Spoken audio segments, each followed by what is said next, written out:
pada saat Anda bisa menjalankan amanah itu dengan baik. Bukan menungganginya untuk maslahat pribadi, tapi bagaimana menjadikannya sebagai sebuah ajang pahala. Setiap muslim itu yang berakal dan fahami agamanya, maka dia akan menunggangi apapun yang ada di depannya untuk mendapatkan rahmat Allah Subhanahu wa taala, untuk mendapatkan balasan di akhirat. Bukan mendapatkan manfaat dari apa yang sedang diamanahkan pada dia itu. Bagaimana mendahulukan yang paling pertama adalah menjadi pemimpin yang adil, yang memang dia tahu Allah mengawasi dan bagaimana ini ditunggangi untuk amal akhiratnya.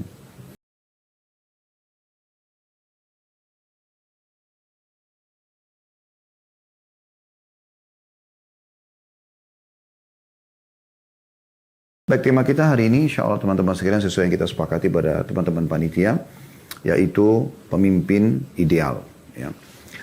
Bahasan kita teman-teman sekalian masalah pemimpin ini memang penting sekali, ya, penting sekali. Kita beranjak daripada statement yang disampaikan oleh Ali bin Abi Thalib radhiyallahu anhu. Beliau mengatakan pada saat beliau menjadi khalifah, menjadi raja, beliau mengatakan harus, ya, harus di setiap komunitas itu ada pemimpin. Baik pemimpin itu saleh atau pemimpin itu fasik. Lalu kalau pemimpin saleh itu kita tahu orangnya baik segala macam, itu yang paling ideal gitu kan. Tapi Ali bin Abi Thalib mengatakan bahkan yang fasik, yang ada sedikit pelanggaran-pelanggaran agamanya gitu kan. Lalu seseorang bertanya di sebelah beliau mengatakan, wahai Amir Mukminin, wahai orang-orang pemimpin orang beriman, karena pada saat itu beliau jadi raja gitu. Kalau orang saleh kami tahu, tapi kalau orang fasik bagaimana? Apa kata Ali bin Abi Thalib? Dengannya lah, ya, dengannya jalan-jalan akan aman. Dengannya juga musuh akan dihadapi dan juga ya, dengannya pendapatan negara akan ada, bergerakan ekonomi. Serta juga dengan adanya pemimpin tersebut paling tidak seorang beriman bisa beribadah kepada Allah semampunya sampai ajalnya datang.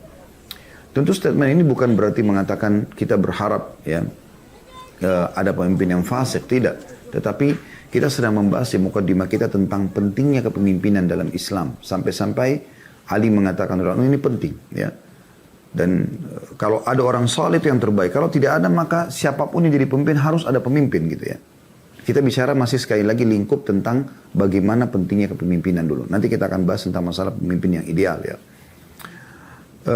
Begitu juga Umar bin Khattab radhiyallahu anhu mengatakan dalam statement beliau yang masyhur ya. Kalau seandainya ya, aku yakin ada satu doaku yang pasti mustajab, maka aku akan berdoa agar pemimpin muslim mendapatkan hidayah ataupun mendapatkan petunjuk, karena dengan baiknya dia maka baiklah masyarakat dan buruknya dia buruklah masyarakat itu. Ya.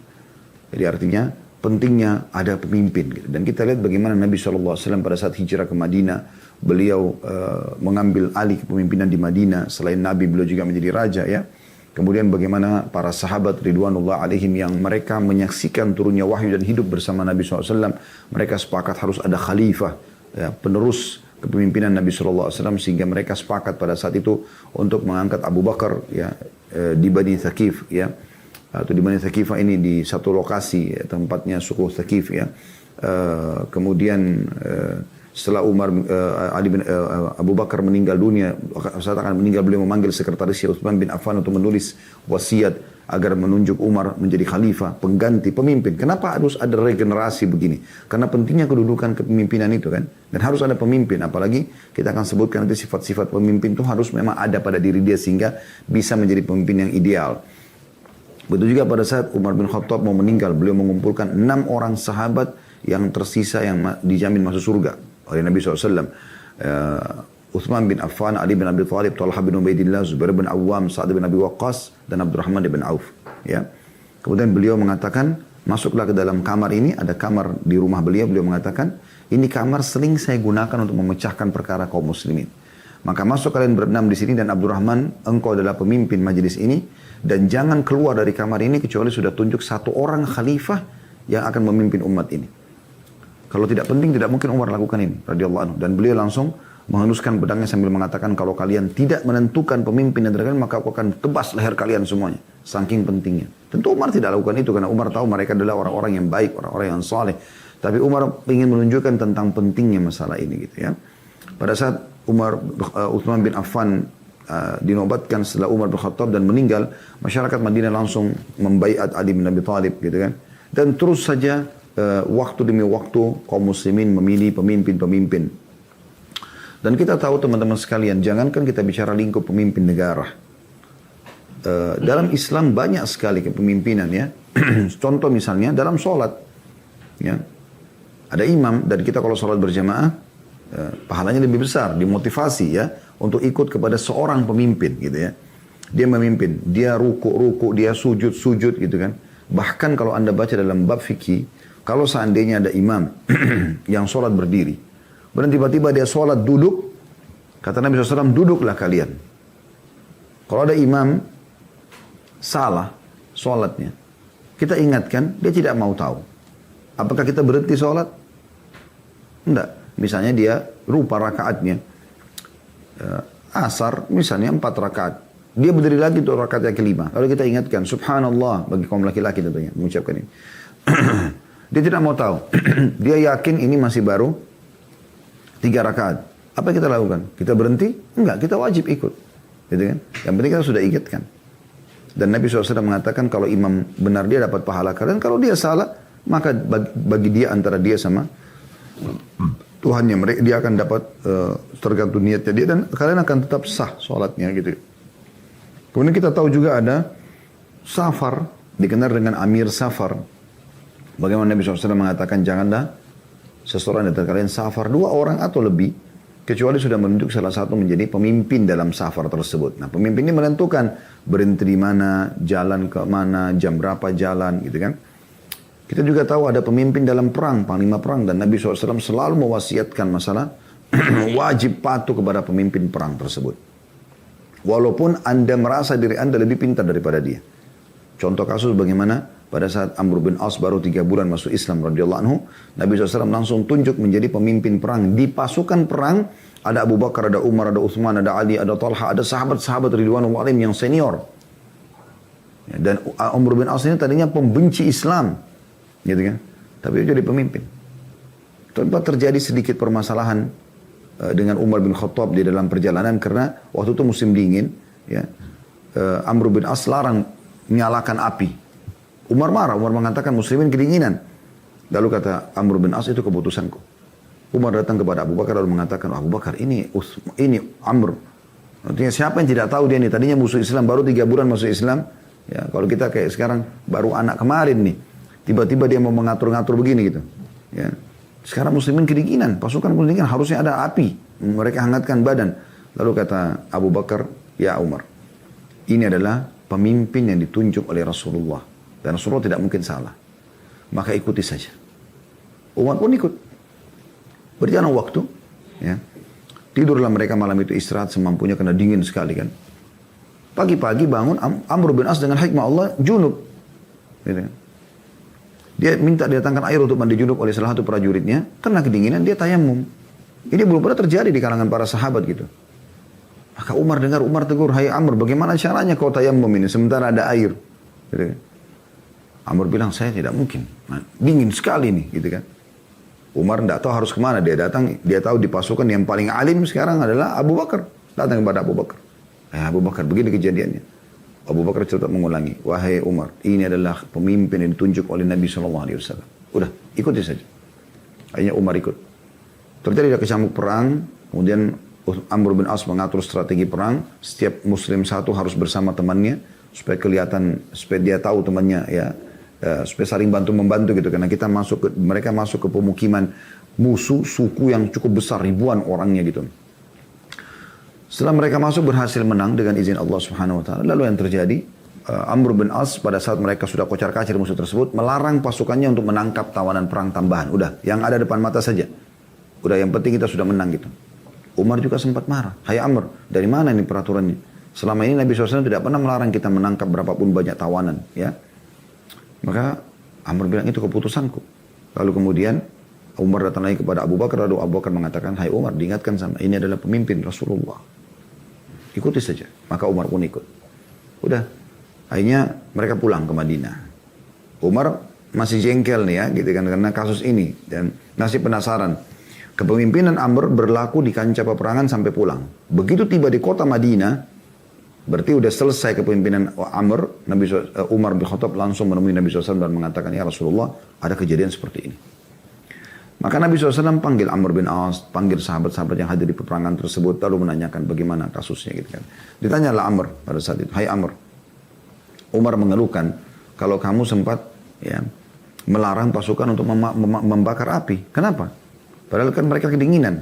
Kata Amr, ya Rasulullah, kita ini jumlahnya cuma 300 orang. Karena waktu itu Sariyah, pasukan kecil ya. 300 orang. Kita mendatangi satu suku yang ribuan orang mereka dan personelnya kuat-kuat gitu. Kalau mereka menyadari keberadaan kita dengan adanya api, kelihatan kan di malam hari itu api. Maka habislah kita 300 orang gitu. Tapi dengan tidak menyalakan api, kita bersabar sedikit dengan dingin malam itu. Dan kita serang selepas sholat subuh. Berhasil, mereka tidak tahu jumlah kita. Karena gelap gitu. Kata Nabi SAW, Amr benar. Ya. Kemudian setelah itu berkata lagi Nabi SAW, Umar juga mengatakan, kalau kamu tayamum sementara kamu junub. Kenapa? Bagaimana penjelasannya? Dia bilang, ya Rasulullah, airnya dingin sekali. Dan Anda tidak menunjuk pemimpin, kalau aku meninggal, kalau aku tunda, tidak ada yang Anda tunjuk penggantinya. Dan kalau aku mandi, bisa aku mati karena dingin sekali. Udara dingin, air dingin gitu. Ya. Maka aku tayamum. Kata Nabi SAW, Amr benar. Ya. Sampai keluar hukum fikih, bolehnya bertayamum di saat air cuaca sangat ekstrim dinginnya gitu. Dan dikhawatirkan malah seseorang kalau mandi mati gitu. Diganti dengan tayamum. Ini pada saat cuaca ekstrim ya. Alhamdulillah kita di Indonesia tidak seperti itu. Tapi ini hukum lah. Kemudian kata Nabi SAW, Umar juga mengatakan, kamu melarang untuk menangkap tawanan tambahan. Apa alasannya? Kata Amr, ya Rasulullah, jumlah kita 300. Kalau seandainya pasukanku tersebar dan sibuk nangkapin orang yang jumlahnya ribuan itu, maka akan kelihatan jumlah kita yang sedikit. Toh target kita adalah mengalahkan mereka. Dan kita sudah berhasil mengalahkan mereka. Target itu sudah ada. Dan juga harta rampasan perang sudah ada. Untuk apa kita tamak menambah orang? Maka kata Nabi SAW, Amr benar. Coba lihat bagaimana keputusan panglima perang sampai seperti itu. Ya, ada hikmah-hikmah Allah SWT. Kita tahu dalam rumah tangga bagaimana Allah pilih suami sebagai pemimpin. Ya. Dan wajib dipatuhi oleh istri selama bukan maksiat kepada Allah. Keluar harus izin. Ya. Kemudian kalau diminta temanin lain dia harus penuhi. Intinya dia harus patuh. Bahkan istri yang patuh kepada suaminya ya, itu dan meninggal dunia, suaminya ridho dengan dia, maka dia akan masuk dari 8 pintu surga manapun yang dia mau, gitu kan. Nah, begitu juga dengan hal-hal yang besar ya. Ini juga masuk dalam masalah lembaga. Kita tahu lembaga, yayasan, sekolah, universitas dan seterusnya. Memang butuh seorang pemimpin. Ya, ada kepala sekolah di sekolah-sekolah SMP, SMA, SD dan seterusnya. Ada rektor di universitas misalnya. Di setiap kuliah juga ada dekan-dekan ya, ada yang memimpin. Jadi memang ada kepemimpinan itu ya. Kita juga kalau bentuk tim khusus, tim apa gitu ya, pasti ada yang ditunjuk sebagai ketua tim, ketua panitia dan seterusnya. Ini semua ada. Nah begitu juga dengan pemimpin negara. Jadi memang harus ada pemimpin itu. Ya. Cuma memang sudah pernah kami bahas ini di beberapa tema yang lalu ya tentang masalah kepemimpinan. Kalau di komunitas Islam, wajar kalau orang Islam yang memimpin. Gitu kan. Kayak kita di Indonesia gitu. Kalau selalu ada yang mengatakan, kenapa harus orang Muslim memimpin Indonesia? Karena memang kita mayoritas. Gitu kan. Kita 80% lebih umat Islam. Kenapa bukan kita yang memimpin? Yang penting kan kita berlaku adil. Dan itu dicontohkan oleh Nabi SAW pada saat di Madinah kan kita. Sebagaimana juga tidak mungkin seorang Muslim memimpin misalnya di Australia. Ya. Misalnya di Amerika. Misalnya di beberapa wilayah di Eropa. Karena memang kita minoritas. Nggak mungkin. Mereka juga tidak akan terima. Nah, berarti sangat wajar secara rasional di Indonesia, di Malaysia, di Brunei, di mana-mana negara yang mayoritas Muslim tidak menerima pemimpinnya non-Muslim. Dan itu wajar saja. Karena pasti akan beda kebijakan kan gitu. Kalau umat Islam masih toleransi kayak kita di Indonesia, alhamdulillah, selalu saja kita ada toleransi. Orang non-Muslim bisa beribadah sesuai dengan yang diinginkan. Tempat-tempat ibadah mereka silakan mereka jalankan, mereka punya hak seperti warga negara Indonesia, berarti mereka tidak buat kerusakan dan hukum berlaku kan gitu. Seperti itu kan. Kita tidak berbicara adanya beberapa individu Muslim yang bom gereja, yang itu ngawur, gitu. Itu salah. Gitu. Islam tidak, dia tidak mengatasnamakan Islam itu. Kalau memang itu boleh, maka kita semua akan melakukannya. Tapi mana orang-orang berakalnya umat Islam? Tidak pernah ada yang membom gereja. Kami tidak pernah menyampaikan, ayo kita serang gereja, bakar, ayo kita bom ini. Ayo, tidak pernah sama sekali. Dan memang tidak boleh. Tidak boleh. Dan setiap da'i muslim yang mengikuti sunnah Nabi SAW pasti akan memungkiri perbuatan terorisme seperti ini. Kan gitu. Jadi, memang umat Islam wajar kalau memimpin. Gitu kan? Nah ini poin yang perlu kita ketahui. Dan juga ada perkataan At-Turtushi ya, dalam kitab Sirajul Muluk yang menarik untuk dibahas juga. Beranjak daripada firman Allah SWT surah Al-Baqarah, surah nomor 2 ayat 251 tentang masalah pentingnya kepemimpinan ya. Ini kisah tentang Nabi Daud alaihissalam pada saat diberikan pemerintahan oleh Allah SWT waktu dia membunuh Raja Zalim pada saat itu ya. Allah SWT mengatakan di akhir ayatnya, kita tidak bahas tadi awal, karena awalnya kisah Nabi Daud AS cukup panjang, tapi di akhir ayat ini saksi bahasan. Beliau mengangkat potongan ayat ini. Bunyinya, A'udzubillahi minasyaitonirrajim, walaula daf'ullahin nasa ba'dahum bi ba'din lafasadatil ard. Ya.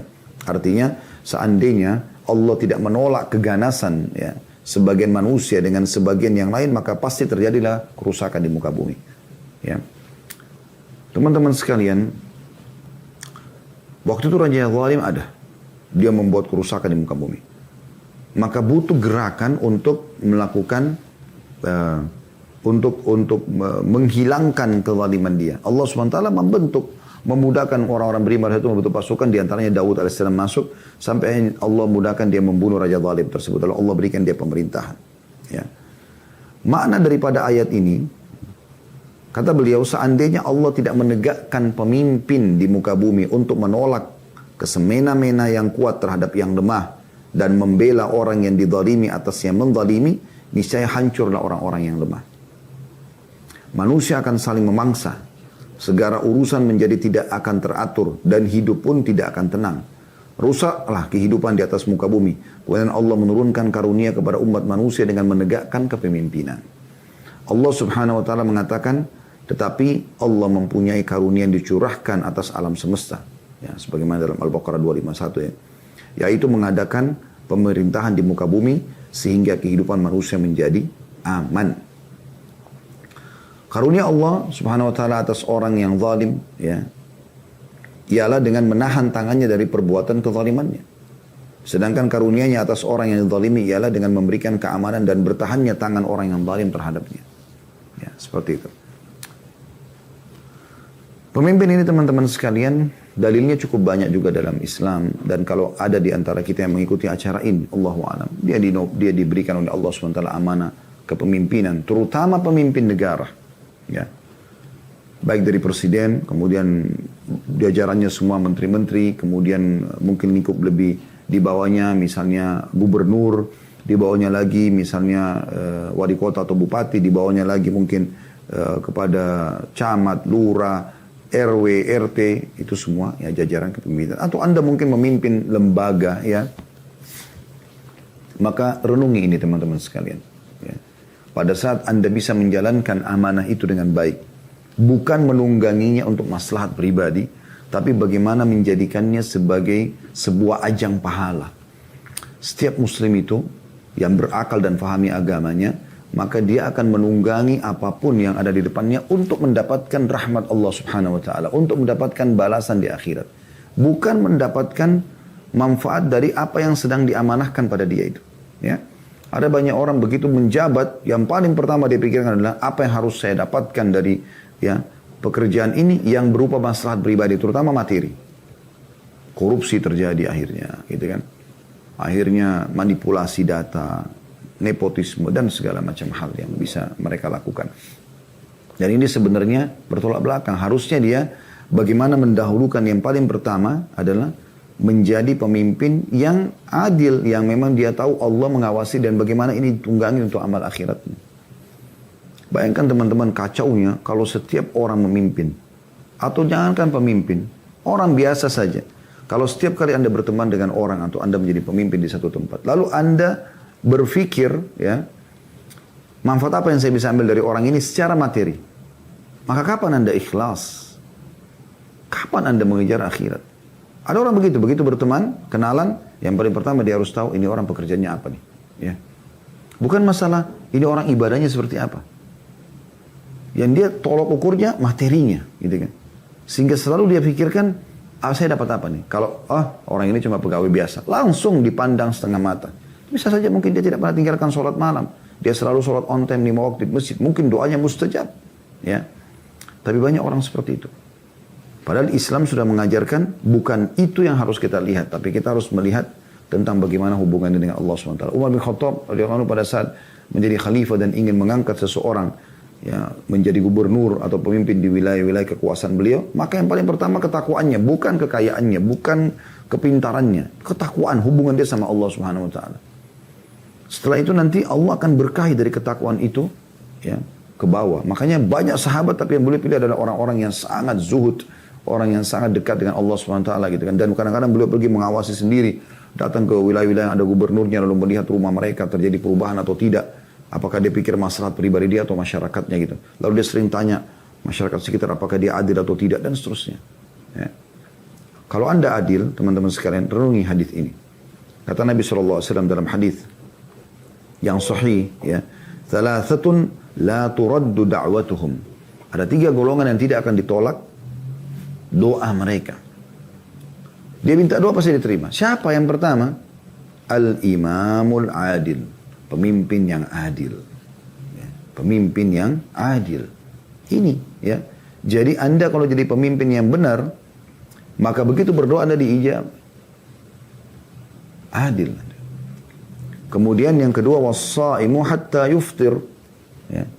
Orang yang puasa sampai dia buka puasa. Yang ketiga, wada'watul mazlum. Dan orang yang terzalimi. Ya, ini akan, ya teman-teman sekalian, mendapatkan doa mustajab. Hadis ini riwayat Tirmidzi dan Ibnu Majah. Dan disahihkan oleh Syekh Albani hadis ini. Ya. Begitu juga hadis yang masyhur ya tentang 7 golongan yang Allah naungi pada hari kiamat ya. Yang sangat masyhur hadis ini. Kata Nabi SAW dalam hadis riwayat Muslim, sab'atun yudhilluhumullah fi dhilli yawma la dhilla illa dhilluh. 7 golongan yang pasti Allah akan naungi nanti di mahsyar, lagi kepanasan, tidak ada naungan kecuali naungannya. Perhatikan yang pertama Allah sebutkan. Yang pertama, yaitu al-imamul adil. Pemimpin yang adil. Padahal setelahnya itu, anak muda yang tumbuh di atas ketaatan Allah, kemudian orang yang hati terikat dengan masjid, kemudian 2 orang yang saling mencintai karena Allah berkumpul dan berpisah karenanya, kemudian orang yang diajak berzina dengan perempuan yang memiliki kecantikan dan kedudukan, dan dia menolak, dia mengatakan aku takut kepada Allah, kemudian orang yang bersedekah sampai dengan tangan kanannya sampai tangan kirinya tidak tahu, kemudian seseorang yang mengingat Allah sendirian lalu meneteskan air mata. Artinya semua orang yang ahli ibadah nih, tapi yang pertama disebutkan adalah pemimpin yang adil. Itu bayangkan, bagaimana itu luar biasanya gitu. Ya. Jadi, kalau kita bicara teman-teman sekalian pemimpin yang ideal, ya, maka Allahu a'lam kami melihat ini sifat pertama sehingga membuat mereka ideal. Yaitu mereka siap adil. Mereka siap adil artinya betul-betul memberikan hak masyarakatnya. Dia tahu ini adalah kedudukan sebagai amanah. Sehingga dia tidak akan memilah, bukan karena ini punya hubungan sama dia, punya hubungan kekerabatan, dia kenal keluarganya, lalu kemudian zalim, lalu dia tolong yang terzalimi, ya, yang harusnya dia tolong dengan kedudukan dia, enggak, malah dia bengkalikan karena dia pikir dia tidak kenal orangnya. Tidak, bukan begitu. Ya. Makanya Umar bin Abdul Aziz rahimahullah, seorang khalifah masyhur yang memimpin tahun 99 sampai 100 Hijriah, itu pernah beliau lagi menempel sendiri dinding rumahnya yang rusak ya. Dan itu sudah biasa terjadi dalam keseharian beliau. Tiba-tiba ada anaknya lari mendekati dia dan berdarah bagian kepalanya gitu ya. Dan di belakangnya ada seorang ibu mengejar bersama dengan anaknya juga gitu, dalam kondisi kayak ketakutan gitu. Lalu kemudian tiba-tiba Umar bin Aziz melihat, lalu dia bertanya pada anaknya, ada apa dengan kau? Dia mengatakan, orang ini memukul kepala saya, ditunjuklah anak itu gitu. Maka Umar tanya ya kepada ibu itu, ada apa ibu? Dia bilang, saya minta maaf wahai Amir Mukminin, anak saya tadi berantem sama anak anda, terus kemudian dia dipukul, maka dia balas memukul. Ya. Dia dipukul, jadi anak ini duluan dipukul gitu. Lalu dia balas memukul. Maka Umar bin Abdul Aziz memastikan ternyata betul anaknya yang salah. Setelah ditanya kembali ke anaknya mengakui kesalahan tersebut. Maka akhirnya Umar mengatakan, ketahuilah wahai ibu, ya, bahwasanya tidak ada kezaliman di sisiku. Dan ditanya, apakah ibu sudah terdaftar orang-orang yang menerima bantuan dari negara? Dia mengatakan belum. Maka kata Umar bin Abdul Aziz, pastikan anda akan mendapatkan itu. Ya. Jadi bagaimana keadilan yang ada. Dia tidak memandang ini apakah anaknya atau bukan. Gitu. Tidak penting bagi dia. Gitu. Tidak penting orang itu tidak punya kedudukan. Yang penting keadilan. Karena dia tahu dia akan dihisap oleh Allah subhanahu wa ta'ala pada hari kiamat nanti. Nah, ini poin yang perlu digarisbawahi ya. Dan kalau anda teman-teman sekalian mau menambah ya banyak sekali perkataan-perkataan statement para salafus saleh tentang bagaimana pemimpin yang adil itu dapat kedudukan yang sangat tinggi. Misalnya Qais bin Sa'ad radhiyallahu anhu, ini sahabat Nabi.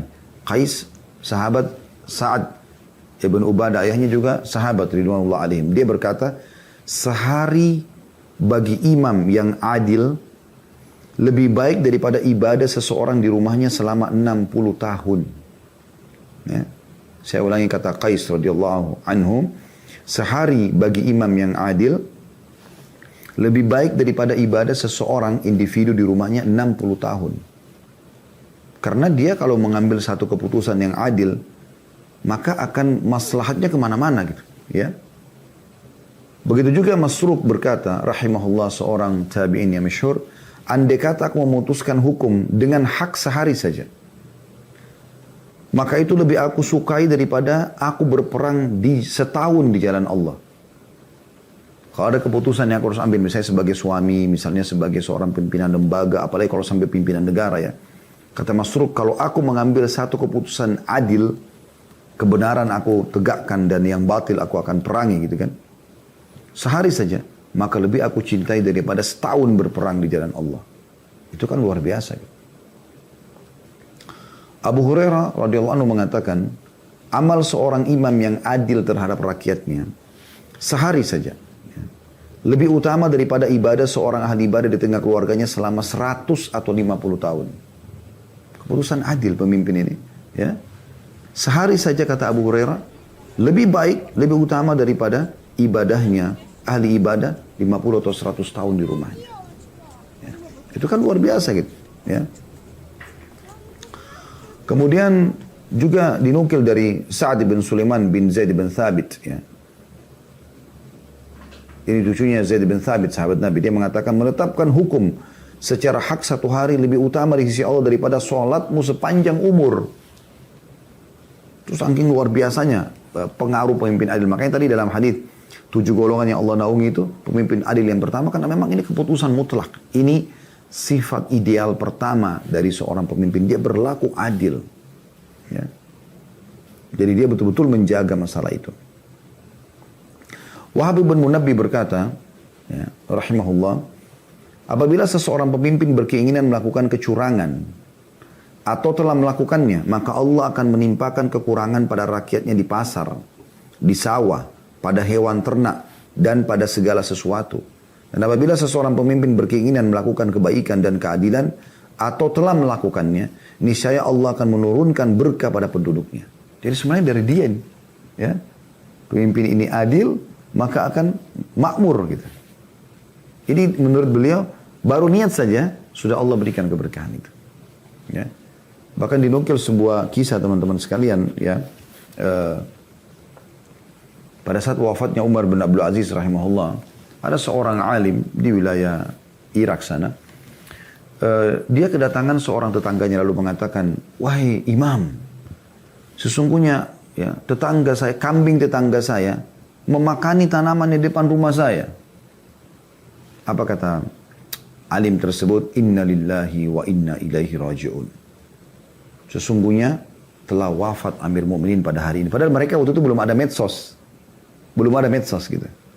Tapi orang ini mengatakan inna lillahi wa inna ilaihi raji'un. Dia bilang Umar bin Abdul Aziz meninggal. Rajanya. Kata orang yang sedang tadi merasa terzalimi itu, dia mengatakan, kenapa anda mengatakan itu? Iya. Karena dia bilang pada saat Umar bin Abdul Aziz bernobat menjadi khalifah, dia mengatakan tidak boleh ada kezaliman di wilayahku. Dan kita bisa lihat selama 2 tahun beliau memimpin, belum pernah teman-teman sekalian ada kejadian kezaliman. Sampai dikatakan dalam buku-buku sejarah, belum pernah di masa 2 tahun itu serigala memangsa domba. Coba bayangkan. Karena keadilan dia, Allah subhanahu wa ta'ala berikan taufik. Allah berikan taufik. Ya. Maka ini perlu teman-teman sekalian digarisbawahi. Ya. Jadi harus betul-betul difahami kalau pemimpin itu baik.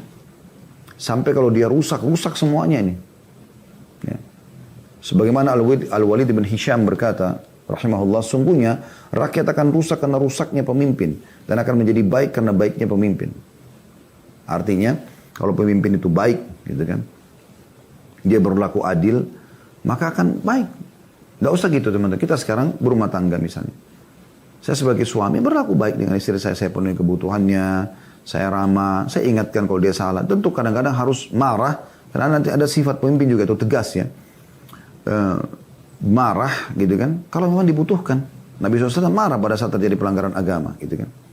Tapi marah ini karena bentuknya meluruskan kesalahan, bukan karena kebencian terhadap fisik gitu kan.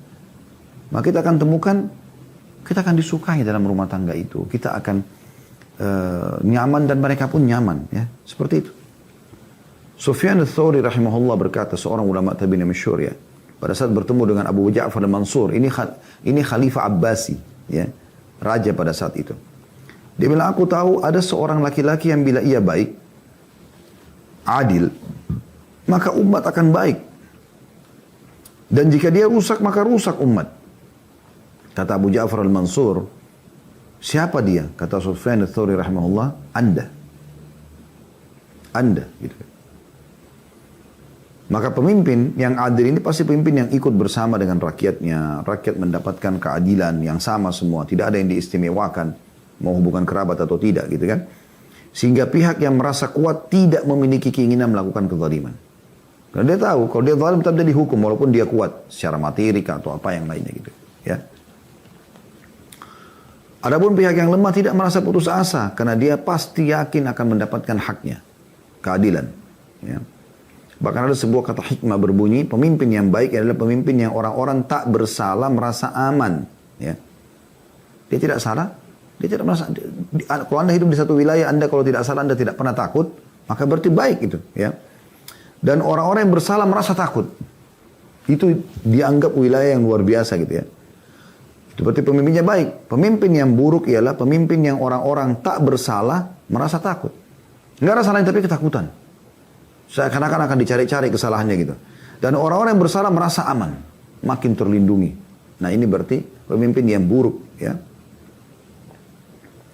Umar bin Khattab radhiyallahu anhu pernah mengangkat Al-Mughirah ibn Syu'bah radhiyallahu anhu majma'in. Seorang sahabat juga. Jadi gubernur di Kufah. Sebelum diangkat kata Umar begini. Hai Mughirah. Hendaklah orang-orang baik merasa aman denganmu. Dan orang-orang jahat merasa takut terhadapmu. Nah ini statement yang menarik ya. Gitu. Dan ini kita bisa masukkan dalam sifat ideal yang kedua teman-teman sekalian. Yaitu dia tegas terhadap kebenaran.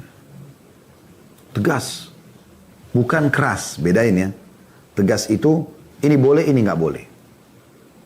Karena dibutuhkan. Kalau pemimpin itu tidak tegas, lemah, keputusannya tidak ada.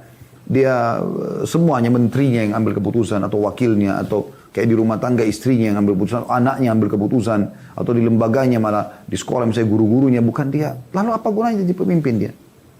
Tapi dia tegas pada sesuatu yang benar ya. Ini boleh, ini nggak boleh, selesai. Ini instruksi jalankan. Ini penting sekali. Ya. Karena ini hal yang harus digarisbawahi. Ya. Ada satu kata hikmah diambil dari bahasa Arab, terjemahnya kurang lebih begini. Dikatakan seburuk-buruk harta ialah yang diinfakkan. Ya maaf, seburuk-buruk harta yang tidak diinfakkan. Seburuk-buruk harta yang tidak diinfakkan. Seburuk-buruk teman yang lari ketika dibutuhkan. Kita butuh dia malah tidak ada. Seburuk-buruk pemimpin, ini saksi bahasan kita, ialah pemimpin yang membuat orang-orang baik takut. Seburuk-buruk negeri adalah negeri yang tidak ada kemakmuran dan keamanan. Dan sebaik-baik pemimpin adalah pemimpin yang seperti burung elang yang dikelilingi bangkai Bukan pemimpin yang seperti bangkai yang dikelilingi oleh burung elang. Ya. Artinya dia pemimpin. Orang-orang jahat semuanya takut sama dia. Di sini teman-teman sekalian bukan masalah ditakuti ini menjadi sebuah poin. Bukan untuk ditakuti. Tapi orang yang jahat takut. Yang jahat takut. Bukan semua orang. Yang jahat takut. Karena orang ini tegas. Salah-salah benar-benar. Nggak ada. Itu baru punya sifat kepemimpinan. Siapapun di depan mata dia. Dia nggak melihat jabatan orang. Dia nggak melihat jalur nasabnya. Dia nggak melihat hubungan kekerabatan. Kenal atau tidak kenal. Intinya, salah-salah yang benar, benar. Ya. Ini sifat yang harus diketahui. Gitu. Sifat ideal yang ketiga, teman-teman sekalian, yang mungkin kita bisa katakan ini pemimpin, ya, yaitu pemimpin yang suka memaafkan. Jangan pernah mengkhayal teman-teman sekalian, tidak ada orang yang jelek-jelekin Anda. Mustahil itu. Mengkhayal itu. Anda mau semua orang acung jempol begini? Nggak bakal terjadi teman-teman sekalian. Mustahil. Akan ada orang yang beginikan Anda. Sehebat apapun Anda menjaga itu. Loh kok bisa Ustaz bilang begitu? Coba lihat kehidupan Nabi SAW. Coba lihat kehidupan para nabi-nabi. Bukankah mereka manusia terbaik? Apakah semua orang acungkan jempol untuk Nabi SAW? Bahkan di Mekah yang langsung menjelekkan Nabi SAW siapa? Paman kandungnya, sekaligus besannya, Abu Lahab. Saking bencinya dengan Nabi SAW dan Islam, dia suruh anak laki-lakinya menceraikan anak perempuan Nabi SAW. Dan dia sama istrinya yang Allah ceritakan dalam surah Masad, sengaja menghalang-halangi jalanan gitu kan. Bagaimana Syaibah, Al-Walid, Abu Jahal, kemudian banyak yang lain ya, yang memang membenci. Jadi tidak semua acung jempol. Tapi ada juga orang yang acung jempol. Abu Bakar, Umar, pemimpin-pemimpin Mekah. Memang sudah begitu. Sunnatullah. Waktu beliau sudah punya kekuatan di Madinah. Apakah semua orang langsung mengacung jempolkan Nabi SAW? Tidak, ada kaum munafikin yang tidak suka. Tapi yang perlu kita garis bawahi, selama kita di atas kebenaran agama Allah Subhanahu Wa Taala, berarti yang suka kita orang-orang yang sejalan dengan kita pastinya. Yang juga mencintai Allah. Yang tidak sejalan sama kita itu yang benci. Nah, itu orang munafik, orang-orang yang jauh. Sudah begitu, itu tolak ukurnya. Yang penting Anda tahu Anda benar. Nah, pemimpin di sini lebih mendahulukan memaafkan. Bagaimana pada saat orang-orang munafik di Madinah dikenal menjelek-jelekkan Nabi SAW, menyebarkan isu bohong segala macam. Beberapa kali sahabat Umar bin Khattab, Khalid bin Walid radhiyallahu anhu ajma'in menawarkan, "Ya Rasulullah, izinkan saya tebas lehernya." Bunuh saja. Kalau kita berpikir ya, kalau mau pakai akal manusia, bukan menggunakan hukum Allah, ya matikan selesai, habis bahayanya gitu kan. Tidak akan mengganggu lagi. Tapi tidak. Nabi SAW mengatakan apa? Jangan. Nanti orang-orang akan berkata Muhammad membunuh sahabatnya. Orang ini statusnya muslim sekarang. Dan dia hidup bersama aku berarti dianggap sahabat. Maka jangan. Kalau ada yang kejahatan dilakukan, dihukum. Tapi jangan dibunuh. Kecuali memang perbuatan yang mengharuskan membunuh gitu. Dan Allah SWT mengatakan kepada Nabi Muhammad SAW dalam surah Al-A'raf, surah nomor 7 ayat 199, A'udhu billahi minasyaitonir rajim, khudil afwa, wa'mur bil urfi, wa'arid anil jahilin. Jadilah engkau pemaaf. Ya. Dan suruhlah orang mengerjakan yang ma'ruf, yang baik-baik. Ya. Serta berpaling dari orang-orang yang bodoh. Kalau orang itu mau menjelekkan Anda, mau memfitnah Anda, bodohan, Anda tidak lakukan apa-apa. Biarin aja. Ada Allah yang mengawasi dia dan Allah punya cara memberhentikan dia. Tak perlu Anda habiskan energi untuk itu. Anda tetap kerja saja. Tunjukkan kinerja Anda. Tunjukkan kebaikan. Allah punya cara. Itu sudah jadi rahasia umum dan kaidah umum teman-teman sekalian. Ya. Tapi di sini Allah menyuruh Nabi SAW sebagai pemimpin. Jadilah engkau pemaaf. Karena kalau setiap orang yang menjadikan kita jengkel, kita mangkel. Kalau yang jengkel sama kita 100 orang. Berarti kita sedang terbebani dengan 100 orang yang kita jengkeli. Untuk apa? Nggak perlu. Nggak usah bergaul sama mereka. Ya lupain seperti tidak ada aja. Udah. Sederhanakan. Ini resep awet muda juga sekalian. Teman-teman sekalian. Dan Allah juga menyebutkan dalam surah Al-Imran. Surah nomor 3 ayat 134. Ya. A'udhu billahi minasyaitonir rajim. Alladzina yunfikuna fis sarra'i wad dharra'i wal kadhiminal ghaidha wal 'afina 'anil nas. Wallahu yuhibbul muhsinin. Orang-orang yang menafkahkan hartanya, baik di waktu lapang maupun sempit, dan orang-orang yang menahan amarahnya, ya, pada saat dia bisa melampiaskan. Kadhimil ghaidh itu emosi yang bisa kita lampiaskan karena kita sebenarnya benar gitu kan. Dan suka memaafkan orang lain, dan Allah menyukai orang-orang yang berbuat kebajikan. Sebenarnya sih, mungkin Anda mengatakan, enak benar orang itu sudah buat jahat, saya maafin. Ya, Anda tidak sadar atau tidak menyadari teman-teman, Allah lebih tahu kenapa kita disuruh memaafkan. Karena Allah tahu orang yang suka memaafkan dadanya lapang. Udah dilupain aja. Gini, dan kalau Anda memaafkan seseorang yang berbuat salah, Anda dapat pahala di sisi Allah SWT. Dia, ya, kalau Anda tidak ucapkan di depan dia, sudahlah orang ini, oh sudah saya maafin. Antara Anda sama Allah SWT. Dia tidak terlepas dari hukum sampai dia minta maaf juga. Kecuali Anda bahasakan ke depan dia, udah saya sudah maafin kamu ya. Ya. Aisyah berkata radhiyallahu anha, aku tidak pernah melihat Rasulullah SAW membalas dendam terhadap kezaliman. Padahal beliau mampu. Ya. Yang dilakukan terhadap beliau tidak pernah. Gitu. Hanya saja bila sesuatu dari hukum Allah dilanggar, maka tidak ada satupun yang dapat menghadang kemarahan beliau SAW. Pada saat beliau berdakwah di Taif, dilempari batu. Sudah keringatan, diusir, jalan kaki dari Mekah ke Taif. Sekarang aja kalau naik mobil teman-teman 1 jam, 1 jam setengah baru sampai ke Taif. 1 jam lah kurang lebih. Jauh naik mobil ya. Kecepatan dari 100 km per jam. Nabi SAW jalan kaki dulu. Capeknya luar biasa gitu. Hanya untuk menyampaikan Islam. Tiba di sana ditolak. Dan pemimpin mereka di Taif itu mengambil batu, suruh masyarakat ambil batu, lempar kaki Nabi SAW yang sedang diangkat. Sampai berdarah-darah. Keluar dari pintu gerbang, ditutup pintu gerbang, dipermalukan, tanda kutip di sini.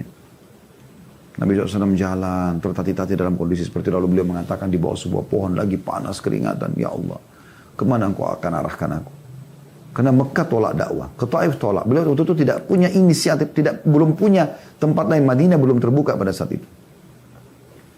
Maka dia mengatakan, kemana engkau arahkan aku ya Allah? Kepada musuh yang akan menghancurkanku, atau kepada masa depan yang tidak jelas. Tapi kalau engkau tidak marah padaku ya Allah, aku tidak peduli. Maka langsung Jibril datang bersama malaikat yang khusus mengurus semua gunung-gunung di muka bumi ini. Kata Jibril, hai Muhammad, Allah telah mendengar yang kau ucapkan ini. Bersama aku sekarang Allah utus malaikat penjaga gunung. Tinggal kau perintahkan saja.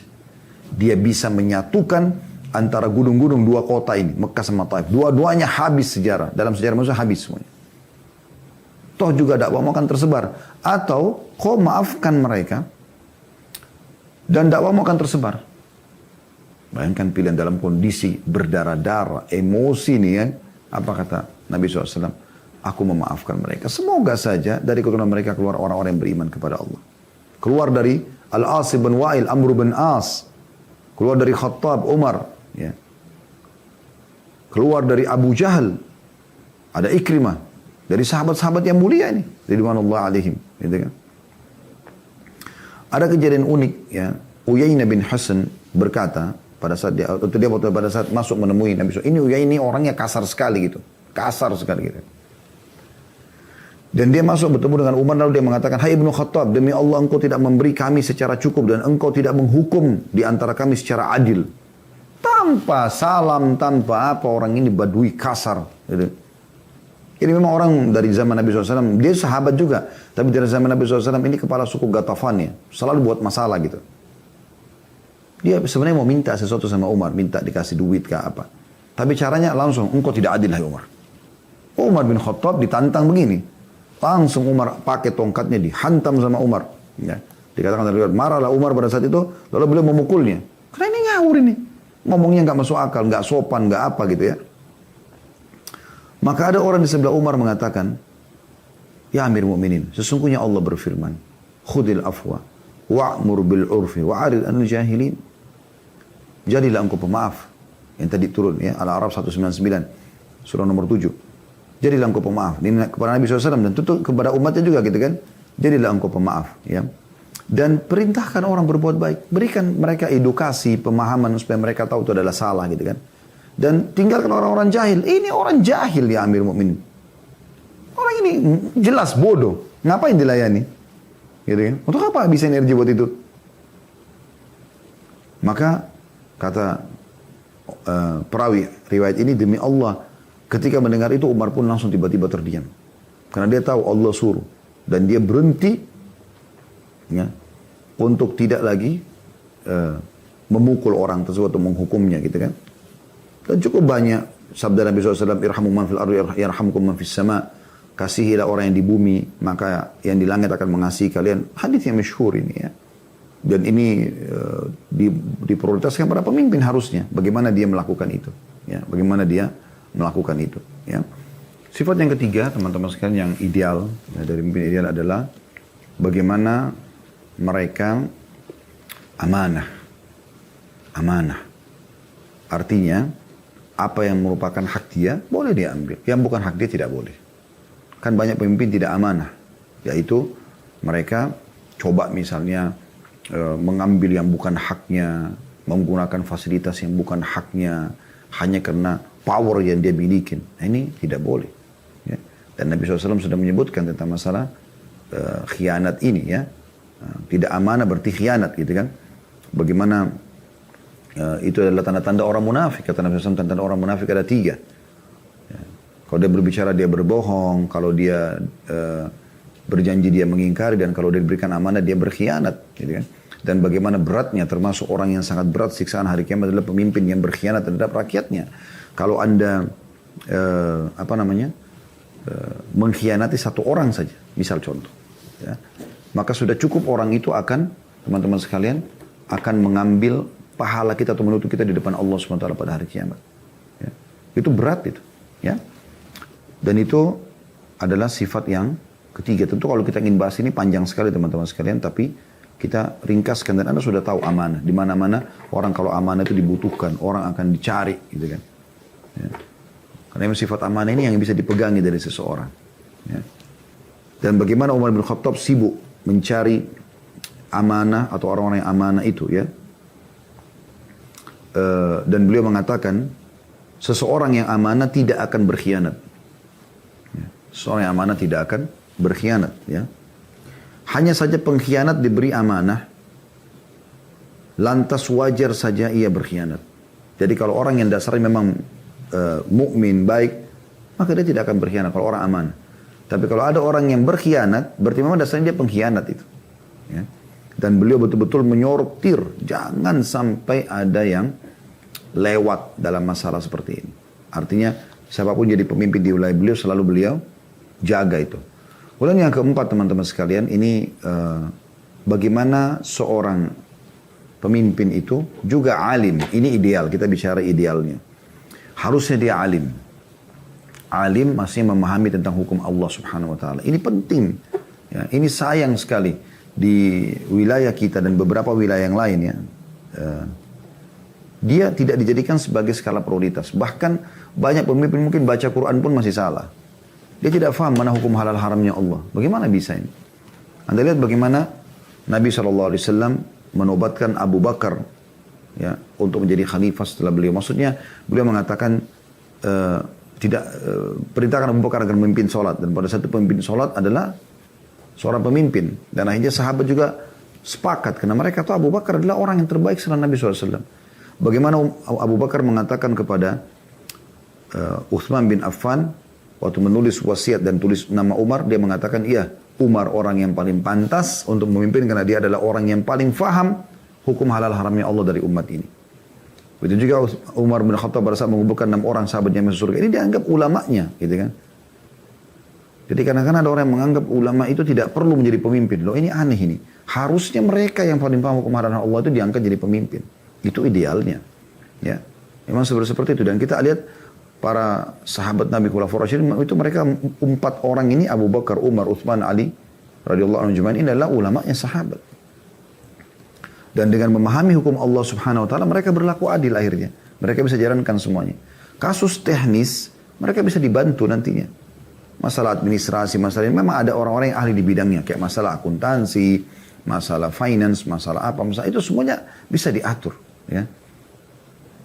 Tetapi kita butuh dia dengan ilmu agamanya, itu yang penting. Ini yang luput teman-teman sekalian. Yang kalau sholat, dia sholat duluan, maka masyarakatnya akan sholat pasti itu. Dengan sendirinya, karena dia peduli dengan itu kan.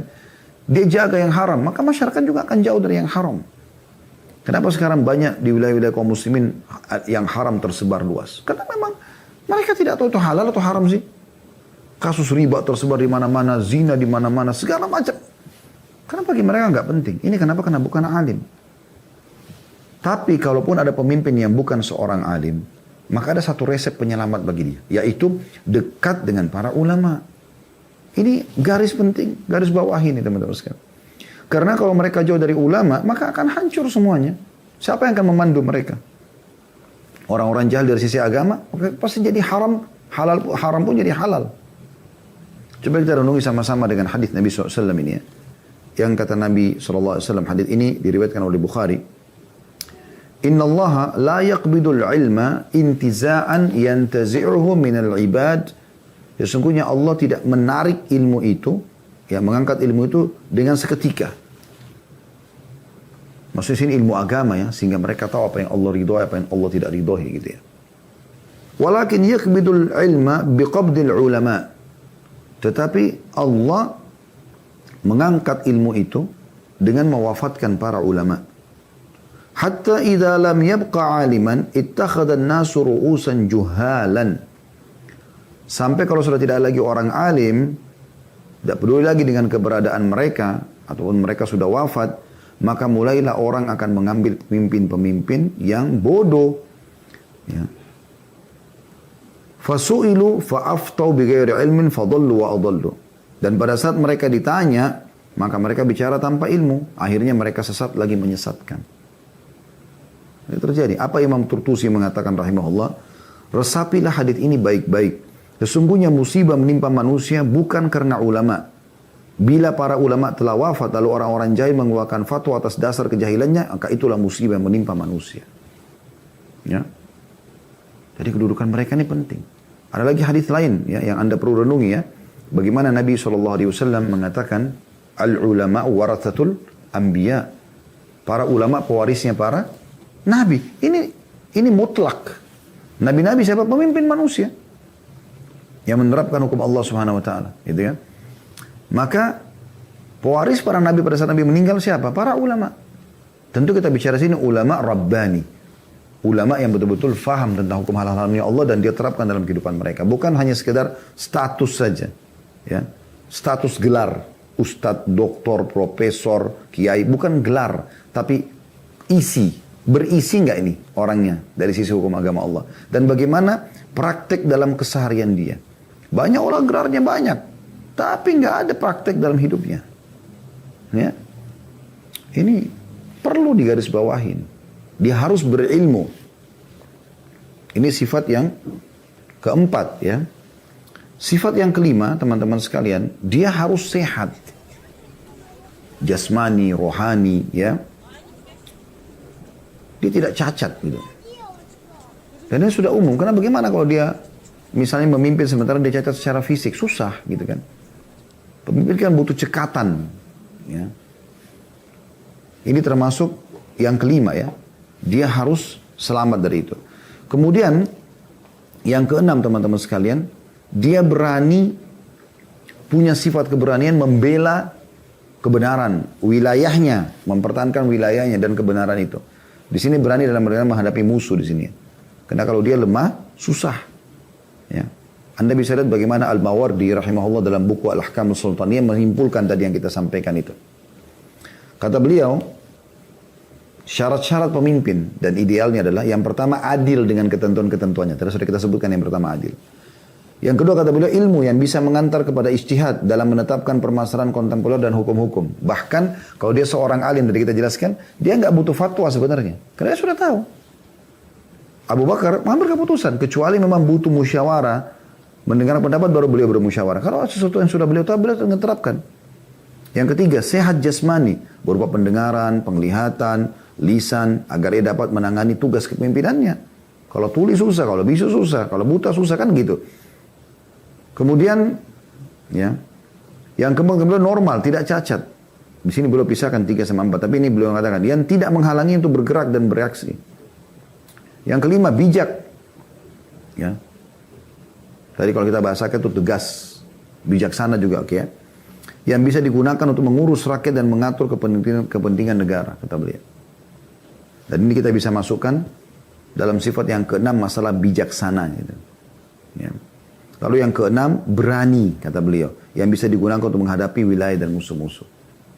Ini kata beliau 6. Jadi kita sudah ada 7 ya sifat idealnya pemimpin tersebut. Ya. Kemudian juga Muhammad Lamin Shinkiti mengatakan, salah satu ulama ya, pengarang buku tafsir, beliau mengatakan pemimpin haruslah seorang yang mampu menjadi qadi atau hakim bagi rakyatnya atau kaum muslimin. Haruslah seorang alim mujtahid yang tidak perlu lagi meminta fatwa kepada orang lain dalam memecahkan kasus-kasus yang berkembang di tengah masyarakatnya. Jadi kembali kepada hukum Allah SWT. Itu yang dimaksud. Ibnu Muqaffa dalam kitab Al-Adabul Kabir dan Adabus Saghir menyebutkan pilar-pilar penting yang harus diketahui seorang pemimpin. Tanggung jawab kepemimpinan merupakan sebuah bala yang besar, kata beliau. Cobaan yang besar. Gitu kan. Seorang pemimpin harus memiliki 4 kriteria yang merupakan pilar dan rukun kepemimpinan. Di atas keempat kriteria ini ada kepemimpinan, sebuah kepemimpinan akan tegak, kata beliau. Yaitu tepat dalam memilih. Jeli. Nah, ini kalau kita tambahkan, berarti masuk dalam poin yang ke-8 ya. Kemudian keberanian dalam bertindak, ini sudah kita masukkan tadi ya, di poin kita. Kemudian ditambahan juga, ini bisa masuk yang ke-9, pengawasan yang ketat atau jeli. Dan keberanian dalam menjalankan hukum. Lalu beliau bilang, pemimpin tidak akan bisa berjalan tanpa menteri dan para pembantu. Dan para pemimpin tidak akan bermanfaat tanpa kasih sayang dan nasihat. Dan tidak ada kasih sayang tanpa akal dan bijaksana dan kehormatan diri. Lalu beliau bilang, ini sebagai penutup ya, para pemimpin hendaklah selalu mengawasi para bawahannya dan menanyakan keadaan mereka supaya ideal ya. Sehingga, kata beliau, ia atau keadaan bawahan tidak ada yang tersamar baginya. Ada kan orang begitu, pemimpin dia cuma tahu urusan dia sama orang terdekat dia. Semua yang lain dia tidak perlu tahu. Makin luas lingkup kekuasaan Anda, maka makin luas harus Anda tahu semua tentang keadaan. Tidak ada yang samar. Yang baik maupun yang buruk, kata beliau. Setelah itu janganlah ia membiarkan pegawai yang baik tanpa memberikan balasan. Prestasi kasih. Dan janganlah membiarkan pegawai yang nakal dan yang lemah tanpa memberikan hukuman. Ataupun tindakan atas kenakalan dan kelemahannya itu. Jika dibiarkan maka pegawai yang baik akan bermalas-malasan. Karena tetap tidak ada prestasinya gitu kan. Sama aja. Saya rajin atau tidak rajin. Tidak ada rewardnya gitu kan. Dan pegawai yang nakal akan semakin berani. Karena tidak pernah ada hukuman. Jika demikian kacaulah urusan dan rusaklah pekerjaan. Allahu a'lam. Jadi ini bahasan kita insya Allah. Semoga bisa diambil pelajaran darinya.